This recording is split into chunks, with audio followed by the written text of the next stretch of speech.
L'avion Airbus Beluga ST s'est heurté à des obstacles considérables dans sa tentative de remplacer la N124 sur le marché mondial du transport de fret. Le Beluga ST n'a pas été en mesure de répondre à la demande de fret lourd que la N124 a traditionnellement satisfaite, en dépit de sa conception et de ses capacités distinctives. La flotte d'Antonov a été particulièrement affectée par le conflit entre la Russie et l'Ukraine, qui a eu un impact significatif sur le fret aérien. Cette flotte est essentielle pour le transport d'articles lourds et de grande taille, notamment des turbines, des équipements militaires et des composants aérospatiaux. Néanmoins, des opérateurs tels que la compagnie russe Volga-Dnepr ont vu leur capacité opérationnelle restreinte en raison de l'immobilisation partielle ou de la restriction de nombreux avions en 124 à cause des sanctions et des tensions géopolitiques. La chaîne d'approvisionnement mondiale en fret a été perturbée par l'absence de ces avions, ce qui a obligé les industries à trouver des solutions de rechange qui ont entraîné le retard de projets critiques et l'augmentation des coûts. En outre, la N225 Mriya, le plus grand avion cargo du monde, a été détruit au début du conflit lors d'une attaque russe sur l'aéroport d'Hostomel, ce qui a entraîné une perte à la fois symbolique et opérationnelle. Avec une capacité de charge allant jusqu'à 250 tonnes, la N225 était idéalement adaptée aux charges ultra-lourdes.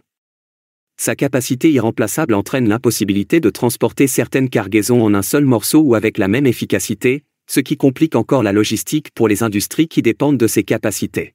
Airbus a lancé son service de transport Beluga en janvier 2022 en réponse à la demande croissante de transport de marchandises surdimensionnées. Bien que le Beluga XL soit plus petit que la N124 et la N225, il est capable de transporter des marchandises surdimensionnées, notamment des hélicoptères, des satellites et des équipements industriels massifs, avec une capacité de charge utile de 51 tonnes. Airbus a capitalisé sur sa flotte existante, initialement destinée au transport interne de composants d'avions, pour répondre aux demandes du marché. Le Beluga XL était une alternative compétitive en raison de sa flexibilité, cependant, son rayon d'action et sa capacité de charge sont limités par rapport à la N124 et à la N225, ce qui en fait une solution partielle plutôt qu'un remplacement complet.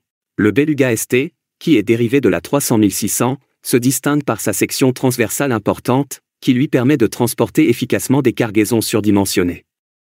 Il est capable de transporter une charge utile maximale d'environ 40 tonnes. Néanmoins, sa capacité de transport est nettement inférieure à celle de la N124, qui peut transporter jusqu'à 150 tonnes. L'attrait du Beluga ST pour des missions spécifiques de transport lourd a été limité par l'écart de capacité de charge. La réaction du marché a été caractérisée par une augmentation des coûts de fret en raison de la diminution de la disponibilité des avions de grande capacité. Les industries qui dépendent du transport d'énormes cargaisons ont été fortement touchées par cette augmentation de la demande. En conséquence, les organisations étudient des méthodes de transport alternatives, telles que le développement de nouveaux avions et de solutions d'expédition modulaires, afin de réduire les risques.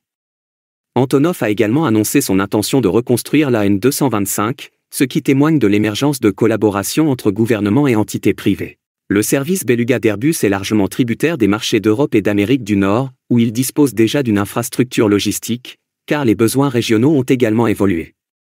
Dans l'intervalle, les industries de la région Asie-Pacifique, en particulier dans des secteurs tels que l'aérospatiale et l'énergie éolienne, recherchent activement des solutions comparables qui pourraient faciliter l'expansion future des flottes.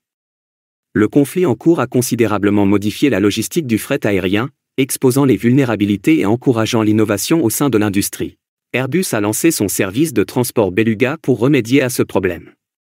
Cependant, des difficultés opérationnelles et un manque de clients externes ont conduit à son arrêt brutal en janvier 2025, un peu plus d'un an après l'obtention de son certificat de transporteur aérien. Le Beluga ST est soumis à de nombreuses contraintes opérationnelles.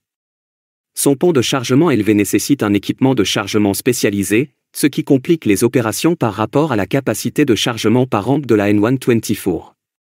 Au départ, Airbus était optimiste quant à son entrée sur le marché, mais il a eu du mal à attirer suffisamment de clients externes pour maintenir les opérations.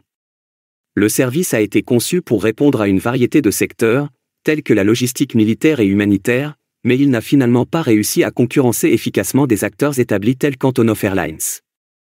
En outre, de nombreux clients potentiels n'ont pas pu utiliser les avions russes en raison des sanctions internationales.